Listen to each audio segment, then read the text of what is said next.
Got to start with like Jack Heverin dribbling footy. Wow, what a big round of footy it's been.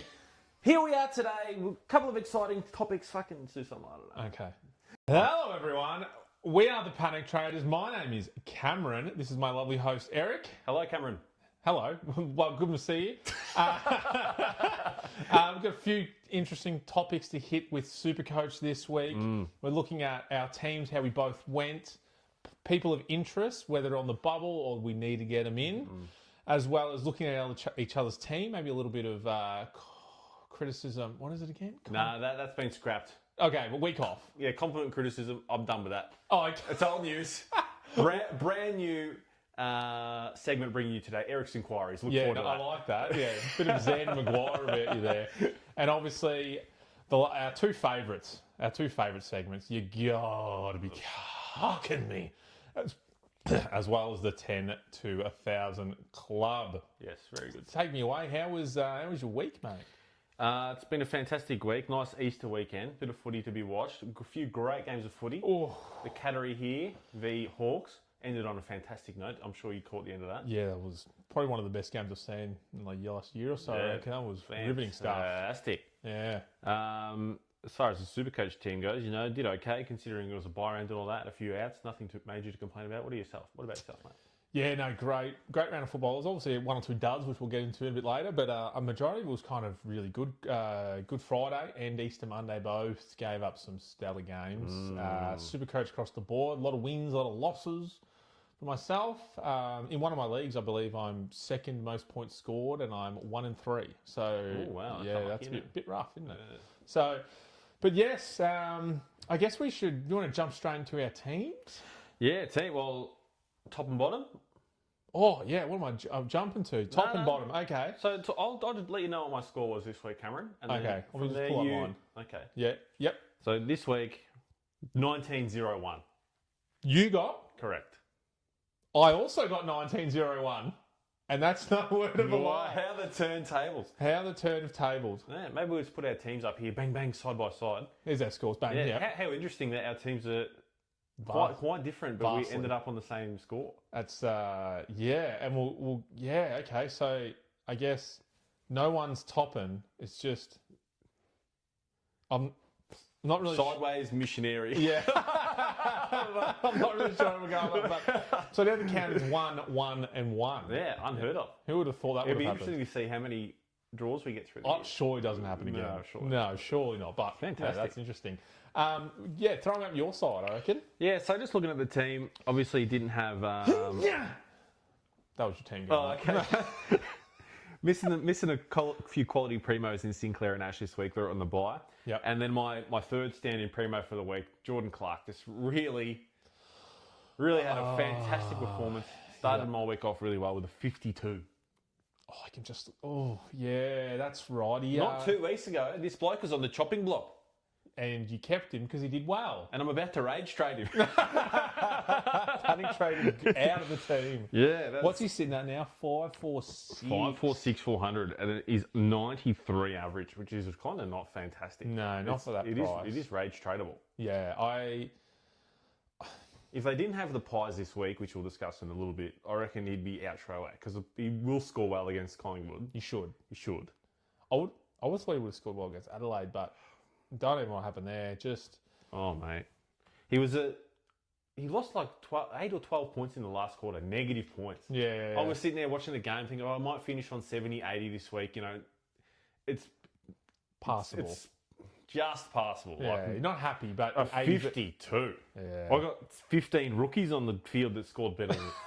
Fucking hell. That was very funny. You messaged me 3-4 times. I think he was like 58. Yeah. And then by the end of the game, he was on 46. And then he scaled up 6 points. So a bit of lucky there. Yeah, so look, we started off poorly there in the back line. The rest of the line did all right, as you can see on the screen there. Stand out, Josh Sarong, which is, 84% owned. Everyone has him. Yeah. If you had him on field, you're lucky enough to have him on field. You're pretty happy with that. I saw a couple posts where people, because Grudge got 90 odd. The Sizzler. So they had him as emergency, and then they had other rookies to take off to like loophole Grudge. Yeah. And a few people did Sarong to just see 126 go, and then watch Lindsay get a 46. It's pretty safe though. Like you take the 90 every day of the week. You would. Rookie roulette's a tricky thing. You're exactly right. The midfield really kind of down week this week. It started off with the Nick Dacos laid out, so obviously I put straight away. Blamires came on field. My couple of big primos in Butters and Holmes. They did well, but not. They didn't blow anyone out away. No, 114, 112 every day. You take it. You take it. Walk away. Yep. Yeah. Everyone else did okay. A couple of primos missed, like I said. Nick and Oliver are out there. The ruck line. Yeah. What's this line? The ruck line. Did pretty well with the VC this week on Brodie Grundy. Yeah, you've nailed that. Far out. Top score of the round, that? I think so, yeah. It was, yeah. Which gets me one of those little Supercoach medals in the app there. Pretty done. pleased with that. Well done. So we take that every day of the week, did the loop there. And then if I, for whatever reason, decided to not take the 184, I would have got the 175 max scorn. Which is good. Fantastic. Doing the maths there, 372, 500... Are we looking at 670 points in your rucks, considering you got a captain? Maybe. I think we are, yeah. 670 odd points, McAndrew in the flex. And I still have Sherry on the pine, as you can see. Decided to not make that move. I was really up and down about it, and the news came through the week where he was out for 3. Yeah. That was the line we both teetered. That's probably the teetering. Any more definite? Yeah. Any less? No. But that was the... When I was moving magnets, I couldn't trade him out and be happy with like where my rookies were landing. Like I was fielding a rookie that I wasn't happy with, or one of the rookies that I wanted to field was missing out like in the mid. So I just sucked it up and just left him there. Yep. So the ruck, fantastic. Really happy with the ruck situation at the moment. And the forward line's kind of Like, yeah, it's not a lot going on there. That's most forward lines. At the moment. Like I think considering that I had the laid out in Dacos, like kind of that one primo down that I would have hopefully have had. Getting a 1901 is not terrible for where my team's at. No, and considering the forward line, look, Robertson out, Marshall out, Dovison, the GOAT, RIP his career at the moment for this year. That's a few outs in the forward line to still get that score. Yeah. And Gibcus out. So, yeah, had a few donuts on the field. That's a decent score from what was on field. All the rookies are progressing in the right direction. Yep. Apart from... Is there one that stands out? Maybe a single-digit score? With a single digit of 7 by any chance? Yeah, lucky you had him on the bench. Because if I was in your shoes, I probably would have got him over Bobby's. So, really? Yeah, just he has a good role in Port Adelaide. He just, I don't know. I just did not notice him in the game. Yeah, so, the signs aren't great for Watkins. He's not going to last long in Eric's side. We'll discuss more later. Not with those kind of scores. Yeah, not bad. I like it. What about your side, bro? Throw it up. Yep. There it is. As you can see, the exact same score as Eric. We can go through a little bit. So Short repaid my faith with the 121. I spoke about it. Yeah. He played the game that he should have played. The only concerning thing is 91 in the first half to then completely fade out of the game, and he got like 18 points in the second half, and then it got scaled up like 11 points. So, gee whiz. Yeah, that's concerning, but he could have kicked 2 goals. That could have been 150 points. He should have done a bit better, but I'm very happy with that. 106 average, not bad. Yeah, with only one bad game. At that price point now, 470. I reckon he might be traded in a bit this week. I think so. I think a few people will trade him sideways. He's still sitting in the 2-3s. My man McCarthy, who I'm big on, frustrating. He's in the consistency ratings in the AFL right now. He's the 3rd highest. He's out of all the players that have played every game this year, he is the most consistent player scoring wise because it's averaged from 80 to 92 in 4 games. 80, 85, 86, 92. Wow. So, I mean, consistently average. So, it's frustrating. He played half the game in half back, half the game in the middle. Yeah. Bit hard when you're getting pushed around the field. Houston's 101. I actually thought he played a lot better than a 101. They just got belted around the ground. So 10 goal loss, you're not going to score very well. Yeah, so only Pye to crack the ton, I believe. So happy with that. That's fine. My other trade in Sam Berry, getting low game time. So he got an 80 again. He's getting less and less time each week on the field. It's just slowly going down to the point that he may get dropped. He shouldn't, but I don't know where the coach is doing. Do you have that time on ground percentage? Top of my head, second quarter, he was on field for 40%. 40% of a whole quarter in the second quarter. So, I mean, and 63 overall. So if that was 70, 75, which is, 75 being normal for a player, he's averaging 100 plus, which he did in the first 2 games. He had more game time. Very concerning, that numbers. Happy with my rucks. Layla, another great game, but in the 80s. I think I've gone a year or two early on him. I think he's showing some really good signs, but he'll fade out for a quarter here and there. And so that, he's happy. He's not going to make me too much more money with these kind of scores. So I'm sitting on him. I'm not really sure what to do with him at the moment. No, it's shagging me how he's doing better than Parrish. Lord have mercy.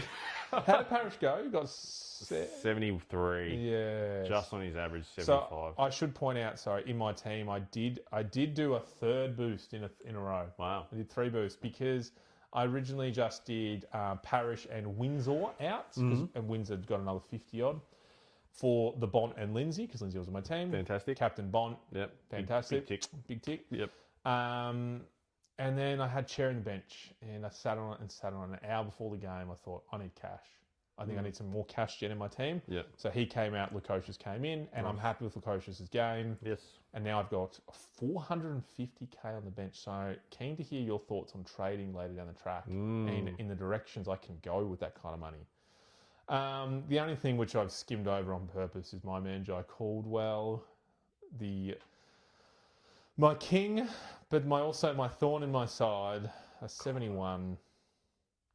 He was on 12 at half time. My king. 12 at half time. I got 59 in the second half. Yeah, it's pretty good. And the Bombers the first quarter was not looking good for them. They really pulled it together in the second half, which is fantastic for them. Yes. But yeah, the game was already kind of done as far as scoring. Correct. Yeah.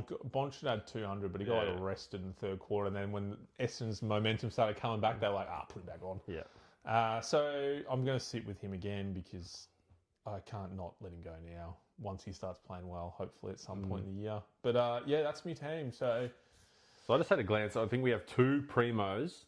This round just gone. We had 2 primos playing the same, playing primos. Sorry, poorly phrased. Yeah. And we got the same score. That's really interesting. Sheasel, Butters. Yeah. Oh, Sinclair didn't play. No. Yeah, wow. And Oliver didn't play. Okay, so we have a couple, but we do have a few similarities. But this round, we only had the 2 playing primos at the same time and the same score. Yeah, I like that. That's good. Yeah, that's good. Fantastic. We can. So go.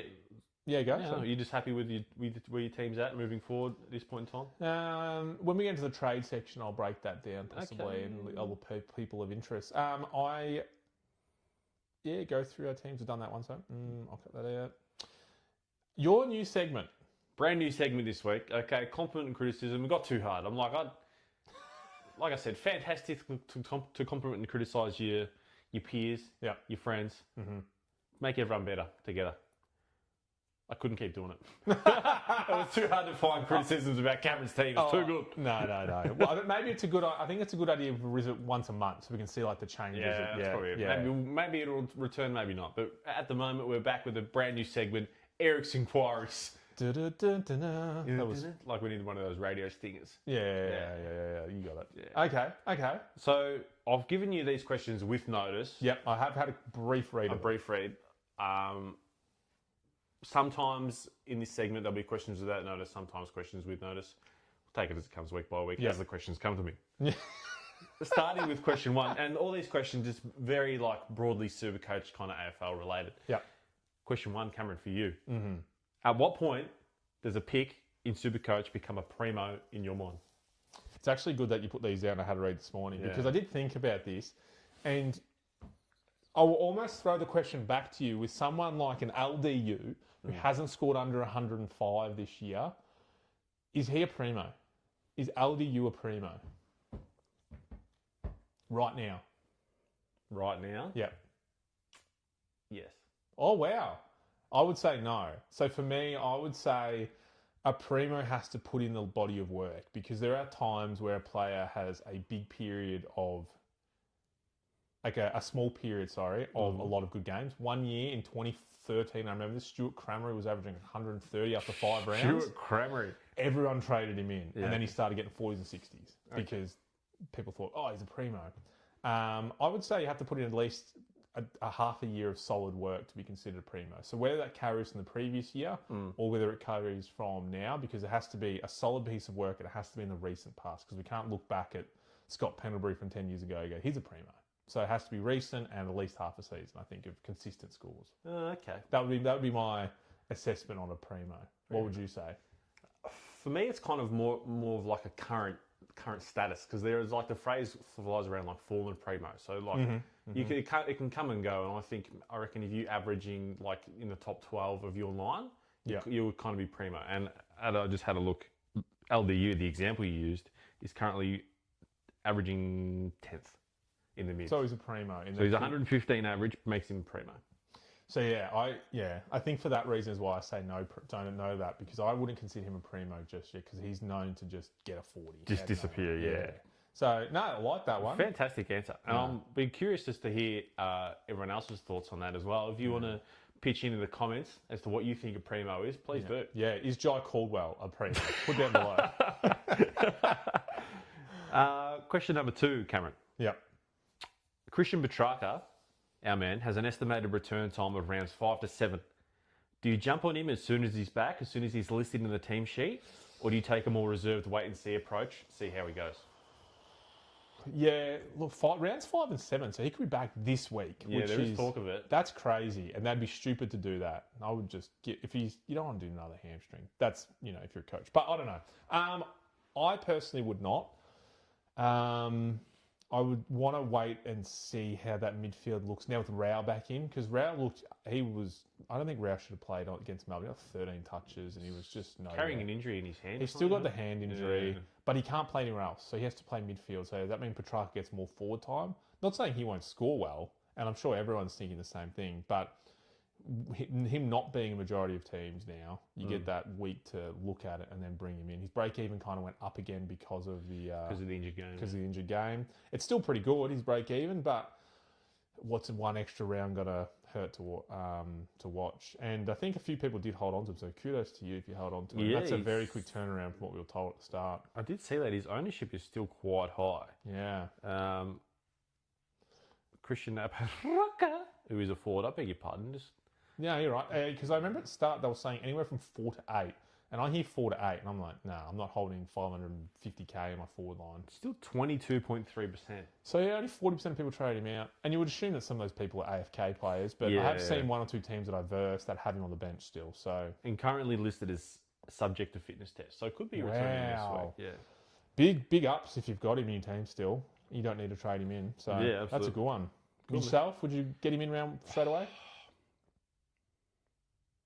I think I would, yeah. Oh, wow. Because I feel where my team's at the moment, I'm a little bit in front of with trades, and I have the trades to risk it.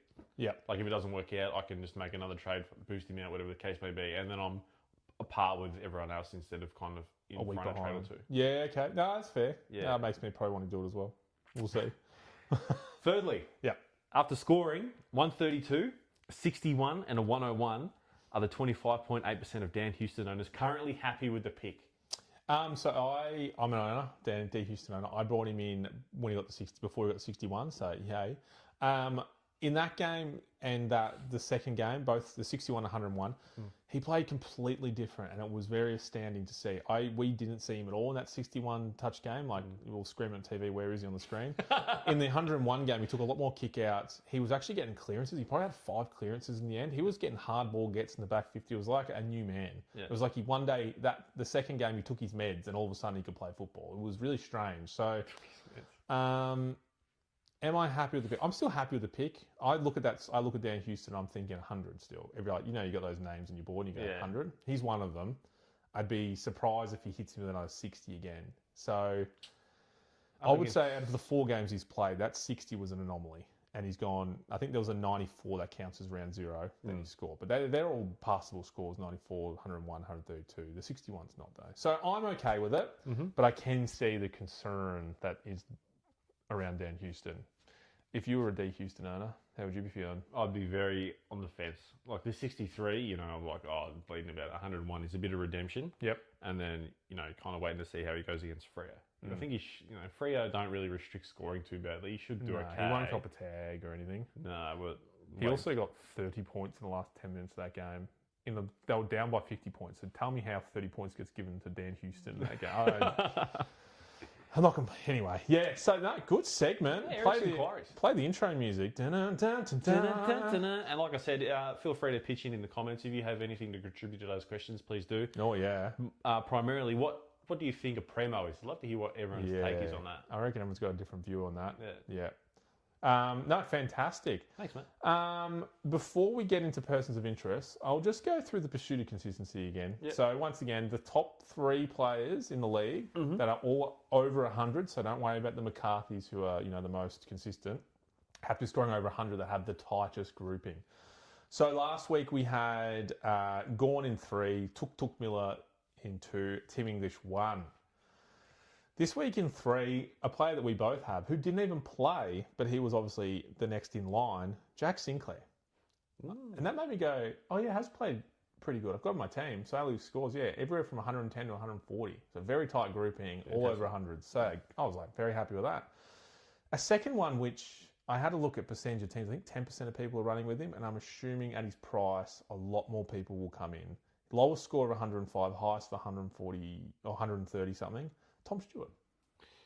Yeah, great pick. If you got him early, you started him, you had the kahunas to do it. Yep. It's paid off for you. Well done. Because Geelong, they're looking okay, and he, Well, he looks back to what he did 2 years ago. So last year he had that down year. The year before that, he was a primo. So this begs the question, does he become that primo? Even write in my notes. Is he a primo again, Tom Stewart? At the moment, I would say yes, and he is actually in my scope. He's in my... Oh, he's in your Nockies. Okay, cool. A number 1. You would think it'd be Max Gawn. You would hope so. He has been pushed out of the consistency ratings for the sole reason that his score was so large that his consistency, yes, it's in the hundreds, but it is now broader because he's scoring big scores. His ceiling is huge. The tightest person on the field in AFL at the moment, LDU. If you look at scores 120, 115s to 130, so very tight grouping, all over 100s. So if you started with him, kudos. That's a big win, and he's been solid every week. He hasn't looked like going under 100 yet when I watch the game. No. So watching the North games, he really stands out. He's got his footwork's magnificent. Yeah, he's very all over clean. the field. Yeah, So great to watch. I'm going to keep following this. I'm going to keep tracking who's staying consistent throughout the year and who's constantly there every week. But they're the ones. And I'm sure Max Gawn will come back down. He'll get surely can't get 170 again. Maybe bring that consistency a bit closer. You say that, but we'll talk about that in a little bit. Yeah, we will. No, fantastic. That is just the pursuit of consistency. That's another great segment by you, wasn't it? No, thanks, mate. I think we'll jump into persons of interest and trade options coming into this week. Okay. So I'll let you take it away. You got a few at the top there. Yeah, so the things that I'm looking at the moment, just where my team's structured, is I'm not in a massive position to do any upgrades. I'll maybe do a sideways or two, like a Geordie Clark elsewhere, but mostly just downgrades to rookies that are on the bubble at the moment. Yep. First person that came to mind was a Flynn Perez. Yeah. Who's only played the 1. Yep. But did all right. 64 was his score, which is, you kind of copped that as a rookie. It's not too bad. But played well enough, 77% disposal efficiency, 13 touches, plenty of tackles, half a dozen tackles. I thought it was all right. Yeah, no, he looked really good in the game. He copped a head knock early. He got wrapped up. He was wrapped up, run around. Big blood rule situation, yeah. No, that might slow people down in a sense. But he actually looked really good. So he'd be one to definitely watch for next week because I think if he can hold his spot, I don't know if too many people would come in and knock him out for the short term anyway. So that's probably a good one to watch, I would. Yeah, as a 99k defender only, I think he'll be a big option next week. So keep eyes on him. Another one we'll keep eyes on from Gold Coast is Lachlan Goblin. Goblin. Yeah, got me Goblin. Yeah. Yeah, forgive my pronunciation on that. No, he's good. Now we'll be calling Goblin. Yeah, big gobbles. Yeah. 132k forward, 82 points in his first game, which is fantastic. Yeah. Especially as a forward. That forward, mate, that's huge numbers. He'd be primo. Yeah, 73% disposal efficiency, 22 touches. Yep. And he scored the 82 with 6 turnovers, which is Yep. Did you catch this game by any chance? negative. So I caught this game and I was watching a few other players, only to notice that I was like, who's 39 for Gold Coast? He's racking it up. Yeah. So I look up Goldwood. I'm like, has he played before? No, first game, stellar. He looks so good out of the young players. So I will be very closely watching him next week. I'm sure most people will. He does play half the game he did against Melbourne, and he'll be in my team. He was aggressive. He was contested ball. He was in open space taking marks. He did butcher the ball a bit, so that was something I did write down in my own notes. So 6 turnovers makes sense. But just getting the ball heaps, just racking it up, which is what you want in a rookie opportunity. Fantastic. You reckon if Track comes back in, do you have something to worry about? Well, and Humphrey's got to come back in. So that's why you got to watch him this week and see what role he gets, because I think Humphrey might come back in this week and see what role he gets, because he was playing Bailey's role. So he could hold his spot, and someone like a Lombard might get I think which is probably a likely scenario. Yeah. So, yeah, he's really good. He'd probably be my team at some point. Cool, man. Maybe a third one for me. Another rookie on the bubble. My man from the Pies, Oscar Steen. Yep. Ruck forward.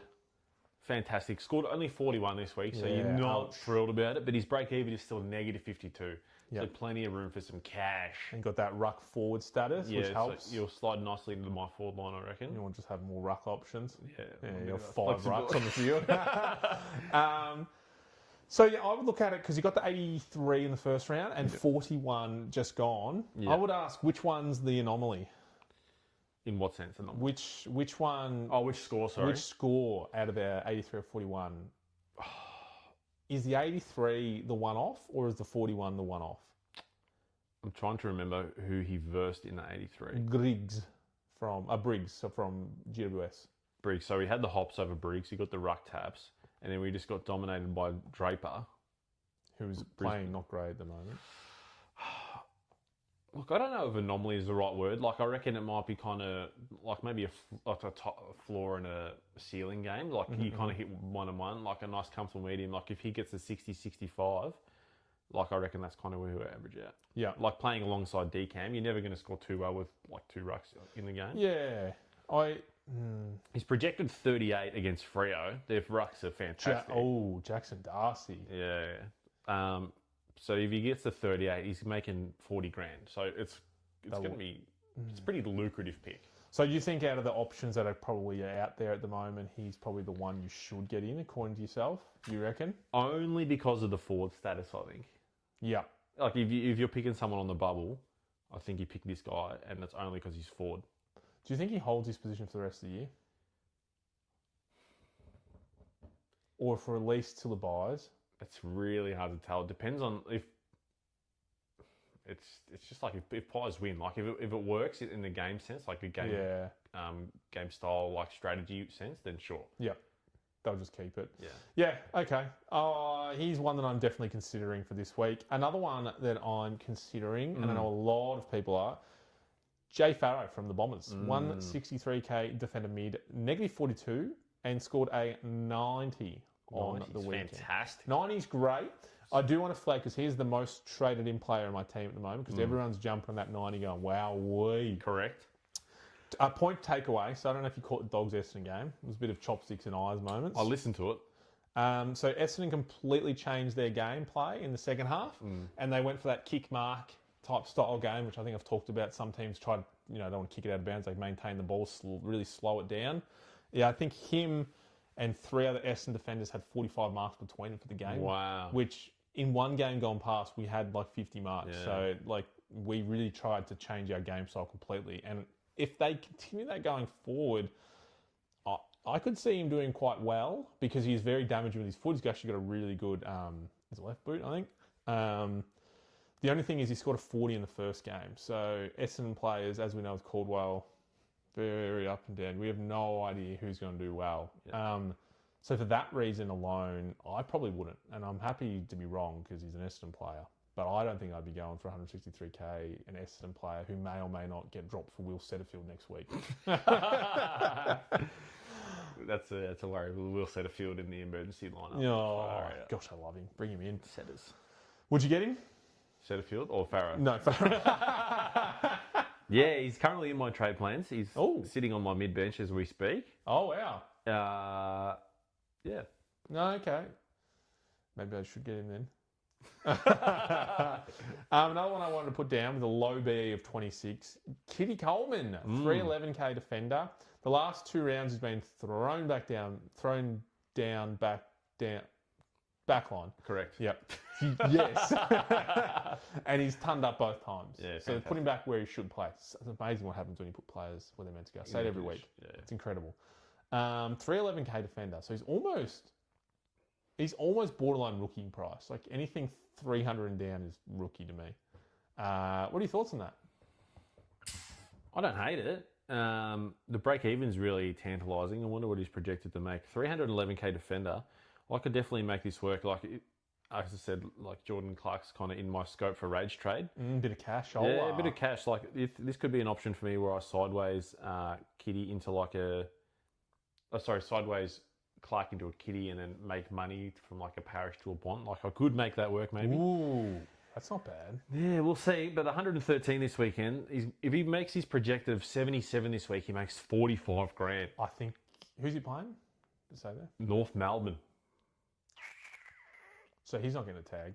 So that's. I would imagine he'd get 77 quite comfortably.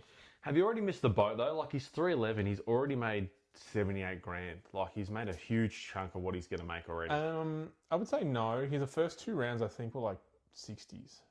So once he got flipped back to where he should be playing, that's when he started scoring. So it's only been, am I right? Two good games? No, I'm just bringing it up now. No, you're right. Sorry, mate.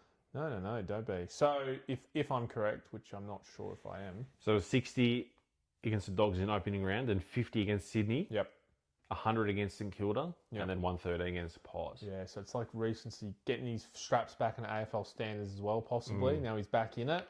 This is the week to do it too. So, like, once that 50 rolls out of his 3-round rolling average, you'll have a couple of nice weeks of that 100, 113 in there. We'll make some cash.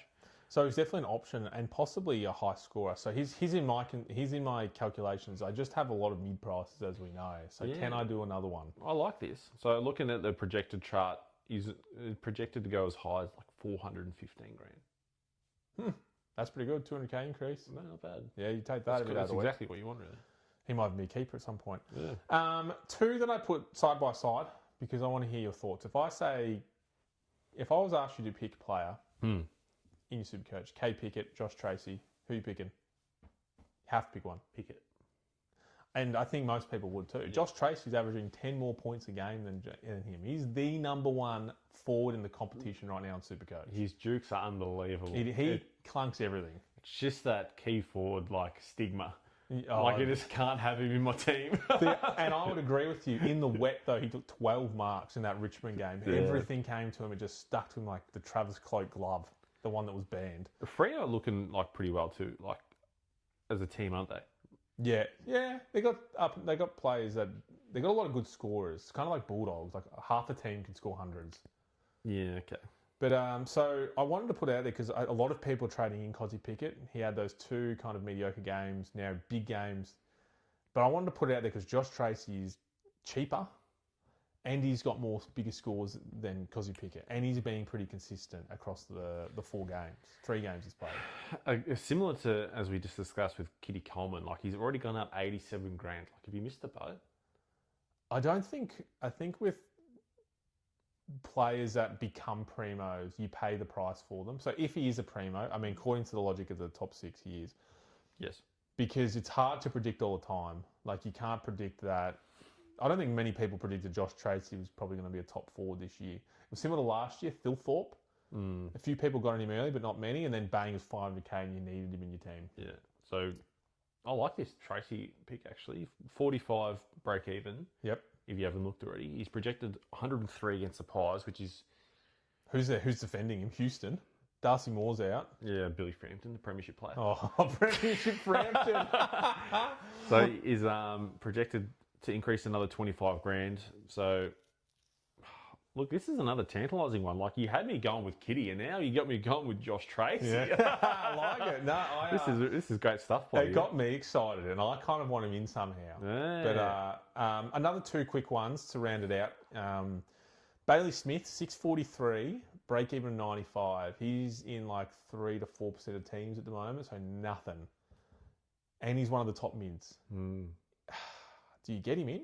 643. Yeah, I don't hate it. I had him in my team, I don't know if you remember, originally to begin with, but I flicked him out because of the buy structure, because I think the Pies had the same as the they had the round Cats, 2 buy. something like that. So I just let him go. I don't hate it. I'd get him in. If you had the flexibility to get him in and the space to do so, the scope to do so. Yeah, I do have this is the thing. I have 450k sitting in the Tilly. Yeah. I can get anyone. I should get a Bailey Smith, but someone like Josh Tracy just seems more exciting. Just more exciting. It's more exciting. Well, do you like Bailey Smith more or Max Holmes more? I think Max Holmes might be averaging more and he's cheaper. I have had him in the last 2 years. Holmes 6'10", 119 average. What's Bailey Smith 643 at 118.5 or something like that. So just 1.30 grand. And Bailey Smith had one really bad game at the start and then had one monster game. So very flawed to where Max Holmes has been consistent. I think No, you go. I think if Geelong are likely to cop a tag, it'd probably go to Holmes more than Baz. I think he's just more taggable. You'd think so. What do you think? Yeah, no, I would think so. Depending on the tag. I'm trying to think who they've played, Geelong. They played Gold Coast, didn't get one. Freo didn't tag him. Hawthorn didn't tag him. Wow. Why didn't no one tag him? Yeah, I don't know. And who have they got this week? The week ahead, Geelong have West Coast. Oh dear.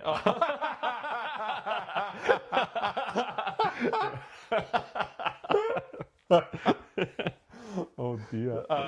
Yeah, wow. This might be the week to get him in because you would assume he's getting 95. So he's going to go up even more. So you could see a 10, 15k in price. I like that. Increase in price. I need that pod pick. Fantastic. Well, he is in the moment, which is what really stood out to me. That's why I put him in the list. I was like, oh, he's top 6 midfielder and no one's got him. Yep, nice. And the last one around, I've spoken about before, Tom Stewart. I actually wrote the primo question, not thinking about the other one. So is he a primo now? At 549. Look, by my logic, I can tell you in a moment. 549. What's his average? It's 110, I think, now at the moment. Tom Stewart is currently wowza 117 average. He's the second highest averaging defender. So I would assume that he's a big old primo. Yeah, that would have to be a big primo. So 10% ownership. He would be a trade targeting, I reckon, as well. His break even will be quite low, I would imagine, at the moment. With the scores he's getting, probably in the 60s. Look, I did click away from that. No, you're right. But I reckon if I go to... I should have brought it up in my little notes. It's the only thing I didn't write down. So if I go to like the most traded in, not in my team, I went to like top 1%. He's not in there, but Bailey Smith, your man, is. Wow, top 1% of getting him in. Yeah, so like those top coaches are definitely considering him. Top 10%, he's not in that bracket. But I don't mind it. As a 117 average, I think that's fantastic. I'm looking at top 1% for me. Jacob Farrell-Christine, obviously. Max gone, Brodie Grundy. So the people that you started with, you're just licking your lips. People are getting him in. Yeah. I don't like that. They're my players. And Kate Pickett, top those 3. So 5 players I've spoken about. How good? Tom Stewart's break even is 98. Oh, it's a bit higher than I would have thought. So he's projected 111. If he makes his 111, he's making 5.9. So he might sit at 550-ish for a while. Until he gets a huge score or a shite score. Until he goes 180 on West Coast this week. No, fantastic. That was, we can, so trades for your upcoming round, anything you're set on? I'm pretty set on Watkins going out. That's 7. Like, it's a real cash gen killer. What does break even go to? Watkins, I can tell. It would be low. 33. But when you're projected to go 46, you're only going to make $5,000. Like, this really hurts your stocks. Yeah, that's not great. That's not great at all. Like it's projected to be as high as $230,000 at round 20. So, a real slow burn for $50,000 extra on top of You're happy to drop that and move on? Yeah, so he's out as it currently sits, and that Farrow, as we discussed, is Insky. Yep. I am playing around with getting Steen in, and Buderick is currently the option to go out for me. Really? Yeah. Okay. Just at the forward line, I'm looking around. Like I've got Marshall is doing okay if he can get a game. If he gets past his injury. Yep. Dev Rob, who's fine. Lombard is kind of eh. Like if I go Lombard, I'm not going to make any money by getting Steen in. Like I make 60 grand or something like that. Yep. Philippou is also an option someone who needs to go. Yeah, the Philippou. I think I might give him like maybe 1 or 2 more weeks to see how he goes. If he can't collect himself and get a decent score, he's on the chopping block. Yep. But anyway, as it stands, Buderick out, Watkins out, Farrow in, Steen in, which leaves me with 213 on the Pine. If I boost and get Parish out, then I've got a bit of flexibility to get a player in. So I've got 560 to get pretty well any player in, or a player from any line in, which is where I was considering like someone like a Tom Stewart, or I do have scope to get LDU as well. Oh, I like that pick. I would love that to see that in your team. So we'll see how we go. I'm yet to decide that boost if you're going to do it. You're going to let Parish go 1 more week? Surely not. It's 3 weeks Melbourne, too long, man. Like, oh, dear. Watch him get tagged for no reason. Melbourne's their mid is not the greatest, though. They do have Max Gawn, who is the greatest. Yes, you would hope so. He could score. I've said that every week. Is he gonna? I've said it every week. He's averaging 75. He's such a liability in my team. I think I just need to make the cut. Like, I need to get him out. Yep, and that's what I did last week. Boosted him out, got rid of him. 93, 67, 67, 73. So his top score is 93s. Yeah, that was like first week, was it? Yeah, against Hawthorn. Yeah, and then so we all thought, oh yeah, that's probably the bare minimum, and it was not. That was the ceiling. Yeah, he's currently up 12 grand, so I've made a huge gash on it. Sell him out. Fantastic, I like those. Yeah. Myself, so I've got 31 or 32 trades, whatever it is. Yep. If people would go, wow, Cameron, you've traded out so much, but I'll do the math. I can still do 1.5 trades every week and I'm fine. And my whole team's playing apart from McRae, who was my loophole, and West Coast played most of the time last game of the round because no one wants to watch him. So he's my loophole cheat going forward. Got old Finney. But I have 450 on the bench, or 440 in change. Healthy amount. Yep. I do want to bring in a primo. So I do want to trade in a Rook for a primo. It could be a Lombard in the cash for a Bailey Smith. Or it could be getting more. I could do a double trade and get out Finn McRae and another Shite rookie to get one of the better rookies and another Bailey Smith or a Tom Stewart or a Keziah Pickett. Yeah. So there are a few options. I am very not sure. If you were to do a trade, would you keep the 440 in the bench for a second week in a row? I don't think I would. It's tricky. You got to be happy with the trades you're making. Like you can't just make trades just because you have cash there. I feel like if you're happy with how your team sits. I mean, I shouldn't be. I got Caldwell in it, but but I've got. And you're talking about Buderick and getting rid of him. His scores don't make sense to me. He's one of those players. He was riveting against Essendon, cutting us left, right, and centre, 50-metre darts into 50, and then you get 1 point for it, and you're like, he was what? I don't understand that. So I think he's got big scores in his weight coming. They just haven't been here. Similar to Parish, they're coming. Okay. They're just not arriving. So that Lombard pick, like I just had a look, he's, if you hold on to him, he's going to be a real slow burn. He's projected to go as high as like 200 grand. So he's not making you a huge amount of cash. Correct. And he could go into a Pickett straight away. Which is kind of painful, isn't it? And then someone like a Buderick, I'll just pull this up in front of me, who is a forward boy with high ownership. Where's my man? Mm-hmm. 45 break even. So if he makes his projected of 71 against Hawthorn this week, he's gone up 11. And his projected price increase is as high as 360. But that's at the end of the year. So like a real slow burn kind of situation. Yeah, I think considering his first, if you look at that though, if that's just going off projected scores, his first score was 105, meaning he has it in him, and that was against Brisbane, the Premiership favourites. All we need to get is one of those hundreds back in his cycle, bang, up it goes. So that's kind of what I'm hoping for. What's he made? 62k. It's not enough for me. He needs to make another 50 at least before I start moving him on. Yeah. But I do expect him to make some high scores. He just hasn't really shown the way yet, and he will get defender status coming up, so that will also help with moving the team around. True, but if he coughs up another 60 this week, like his cash gen is just destroyed. You make another 5-10 I think if he gets anything under his break even, you'd probably look at downgrading for one of the rookies that are coming in, like a Gulbin and stuff like that. Yeah, Gulbin or Perez. Yeah, fair enough. So I'm very undecided. We'll see how I go Thursday night.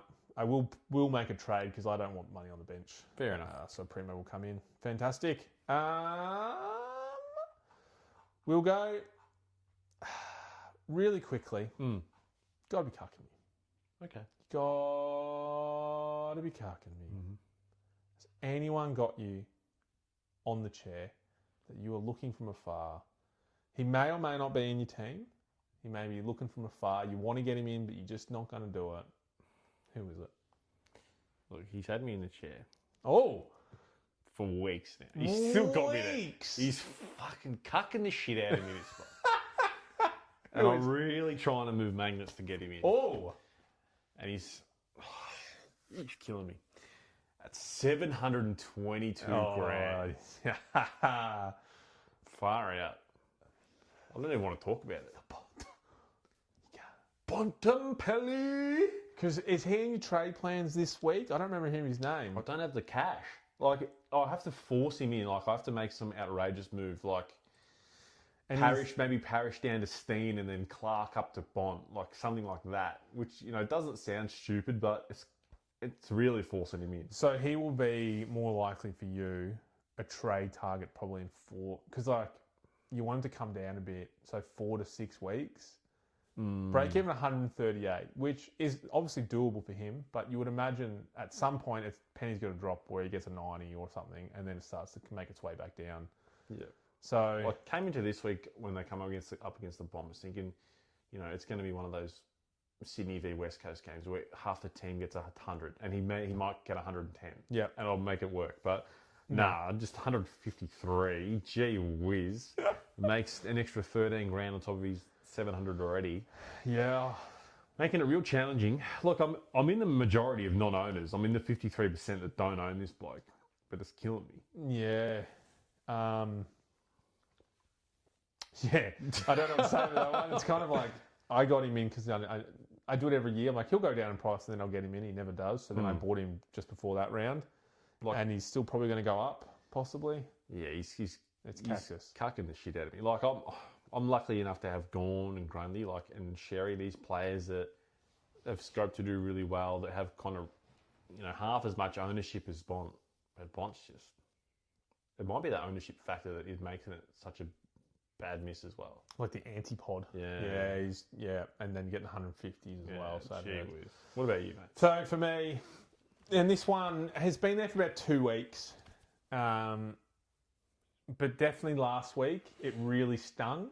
So my trades, I got in Bont and Lindsay for Sharp and Parish, and then I boosted to get rid of Cherry. And I wanted to go sideways to your man, Max Gawn. But those 3 trades gave me, I didn't have enough money by $100. So not 1,000, it was $100, the lowest amount you could have. And I didn't want to trade anyone else out.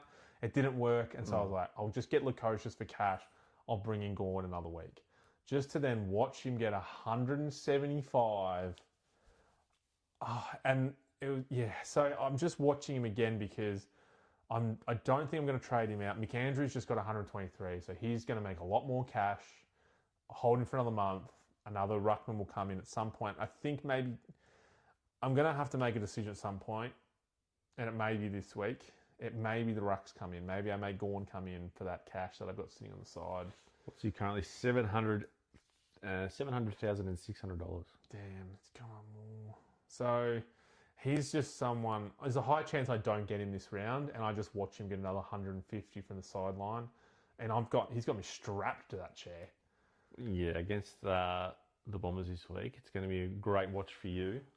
It's as I did see something called the Blackiston curse, though. Have you heard about this? Every time someone goes up against him, he curses them. So I watched that with intent this weekend against the Bombers. But yeah, that's who's got me on the couch, and I'm annoyed I haven't got him, and I'll be watching him from afar very closely. He's such a pleasure to watch too. Like watching him against who did he just dominate? They beat Gold Coast, Wits. Gold Coast. Right. He buried Wits in that game. Watching him get around the ground, like you see him off on the right hand side of your screen, left hand side of your screen, whichever way the ball's going. You just see him sitting in the forward line in the square. He just clunks it.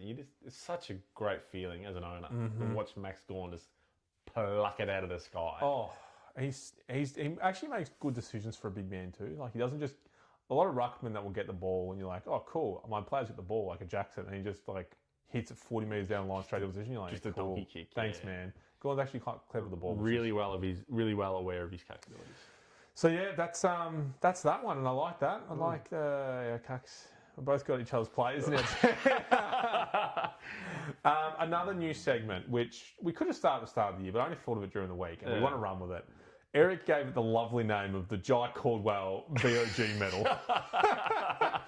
So the point of this is it's going to, each week, me and Eric independently, and we'll give you 1, 2 and 3 votes to people we thought were the best Supercoach players that round, but under our own. So it doesn't have to be just the top scorers of Grundy, etc. Just who we thought had an impact or is a good scorer, maybe it stood out, etc., etc. Sure. Have your own rules. And we'll have the running tally at the end of the year. The player will be awarded the Jai Caldwell medal. So do you want to start with your one voter for the week by any chance? I want to start with an honourable mention. Okay. Someone who just missed out. Yep. Which is someone that we spoke about earlier in the year who had scope to be a pick. It was Jack Steele for me. He played really well in Melbourne's victory against Gold Coast. Yep. And just not well enough to get the votes, but honourable mention. Okay, no, fair enough. I like it. Into one vote for me. Yep, give me one voter. Is someone who I think was a bit stiff, only scored a 99 this week. Oh, he gets one vote too. Georgie Wardlaw. Oh, okay. What a pleasure to watch in that North game. Yeah. He made Patrick Cripps his bitch. His like ferocity, those tackles are like so good to watch. It's good to see him get it like moving a bit. Yeah. I think he'll be a good Supercoach player if he can keep his body fit. So you need to see it for a year, but that's a good one voter. I'll go my one voter. Sure. We've already spoken about him. Jay Tracy. Ooh. He has been a stellar throughout the season so far, and once again against Adelaide, just another fantastic score, played so beautifully. Yeah. He gets my one vote. Fantastic. 2 votes for you? 2 votes for me. To no one's surprise, Max Gawn. Yep. Just does it all. Clunking it up forward, clunking it down back, intercept marks, kick goals, hit outs, tackles, 20 touches along with it. 85% disposal efficiency, 175 points. Yeah, okay, that's a solid one. You've gone, big scorer, big game player. I've done one from the same team, not the same player though. Yeah. Your honourable mention, 2 votes, Jay Steele. He did it for you? He was so good in that game. He really helped them. Everyone's talking about Cozzy Pickett this, Cozzy Pickett that. Max Gawn played obviously really well, but Jack Steele was the bones in that machine that got him running, and he looked so good in that game.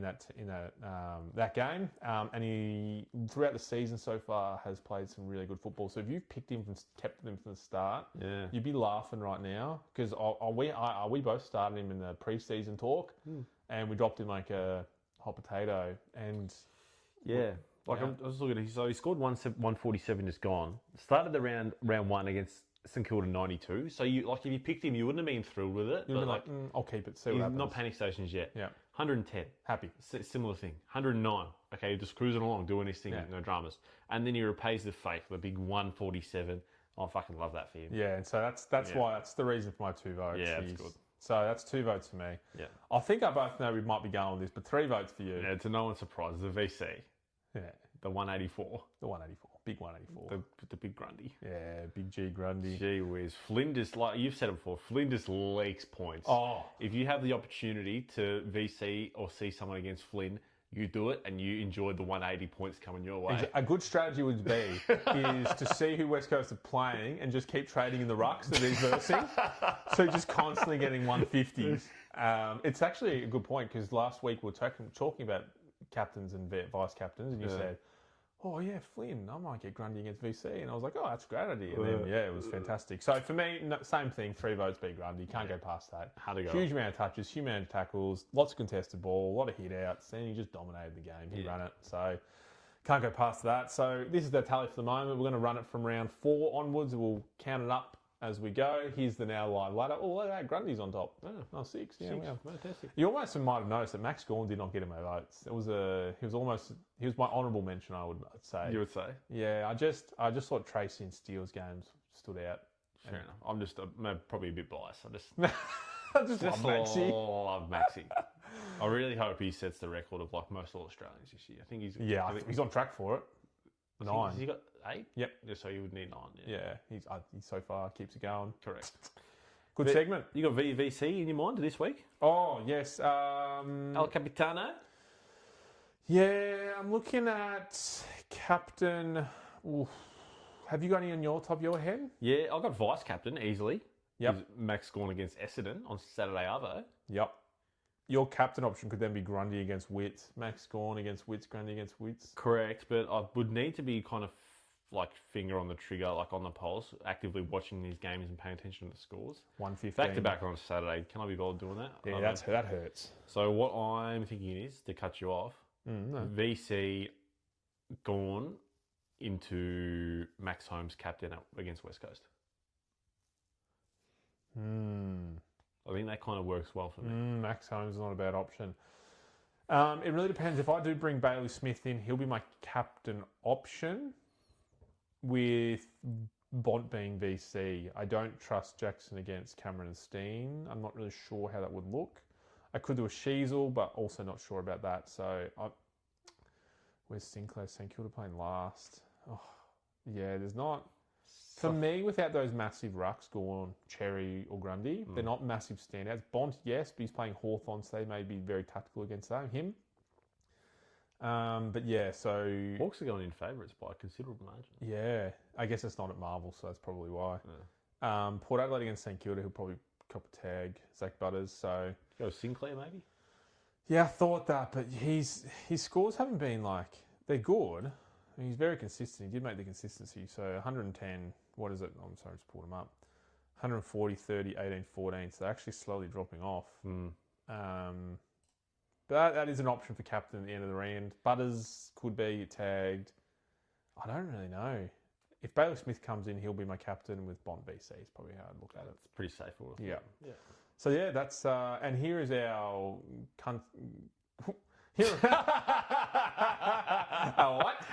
Here is our current standings of our vice captain loops and that. I missed my loop with Sheasel. You nailed yours with Grundy.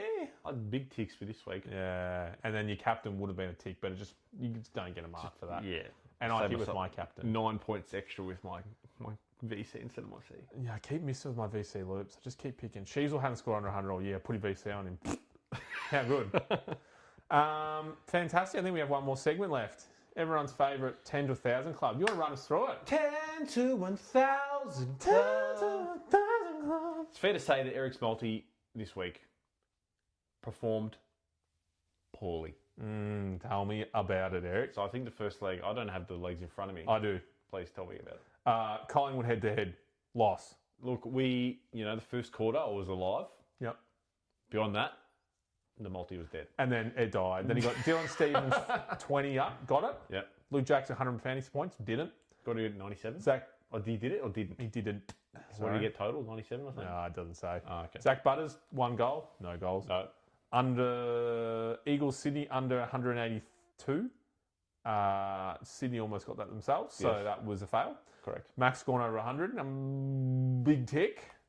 Tim English 2 tackles for $1.12. I think he died back game. He didn't get it. 2 tackles. Max Holmes 25 got it, 136. So 3 legs out of the 8 there. Yeah, it's not great. So it's not great. Sorry, punters. Gamble responsibly. Here's your percentage now. I gamble responsibly. Here's my percentage. Yes. Our total percentage and our current losses. Gee whiz. So, yeah. Gee whiz. You can't see them, but geez, I already know they're low. So, I've gone for a different approach here because we love winners. We don't know what it feels like yet. But I'm sure... We win legs, but not bets. Yes. Yeah. And even then... And that feels good enough. So, I've gone for the 9-leg multi. One a game. Yeah, one a game. So, bear with me here. Josh Worrell, 20 touches. $1.18. Okay? Josh Dacos, 25. $1.26. Zane Dorco. What? Zane Dorco. Dorco. Dane Zorco. 24 touches or more. Okay. $1.29. Jack Steele. 20 touches. $1.18. Law locks. John Noble. 22 touches. Okay. $1.31. Yes. Where's the money coming from? Matt Kennedy. Yes. Our support favourite player. 23. $1.31. His average would have to be close to that, sure. It's like, no, it's high 20s. Oh, okay. Tim Kelly. Yes. 21. Okay. $1.31. Tick, tick, tick, tick, tick, tick, tick. Tim Tarante. Ooh. 22 touches. Oh, I thought you were going to say like 40. Tim Tarante, 22 touches, $1.26. Wow. Nzai Wangani Millera, Yes. 4 goals. $24. This comes to $1,530. 4 goals. So I've gone for. I'm sick of being out of the second game in. So I'm like, let's do some shorish things that are paying $1.15, $1.20. Let's make our money on one leg. And then sweat the final leg. Yeah. He's playing Port Adelaide. I really need to get my leg percentage up. Yeah, it's on like 9, I'm pretty sure. It's pretty fucking low. So if I can get those up, that'd be great. And that's the goal there, to get some buy-in to get the last game so we can just sweat on Sunday night. Yeah. I look forward to it. I hope everyone's riding that wave with us and watching that St Kilda game with a lot of on the edge of their seat. I love how you've just said like the other 8 are locks. Like, just watch the last game. Don't worry about the others. But that's the multi. Gamble responsibly. Thank you, everyone. It's been a fantastic round. No, it has been. I'm looking forward to this next round. Get into the real season where we've already had the second round where all players count apart from one. Full teams performing this week. So the cream rises to the top, they say. So none of this close game stuff. Let's blow people away by 300 plus points. Question without notice. Yep. What do you think is an acceptable round score this week? Oh, I think even from the start of the season, 2,200. Because 2,200 means every player gets like 95, including your captain, basically. So that's a bare minimum, I think. So you want higher than 22. Watch me just barely crack 2,000 or something. I'll go backwards this week. We just had the bite round. I'll be less. No, awesome. Follow us, hit the like, subscribe button, all that jazz. Hit us with a comment, answer some questions. We'll get back to them. And any other last words? No, thank you. No, thank you all. Enjoy. Oh. Imagine when you hit record, that'd be fucking annoying.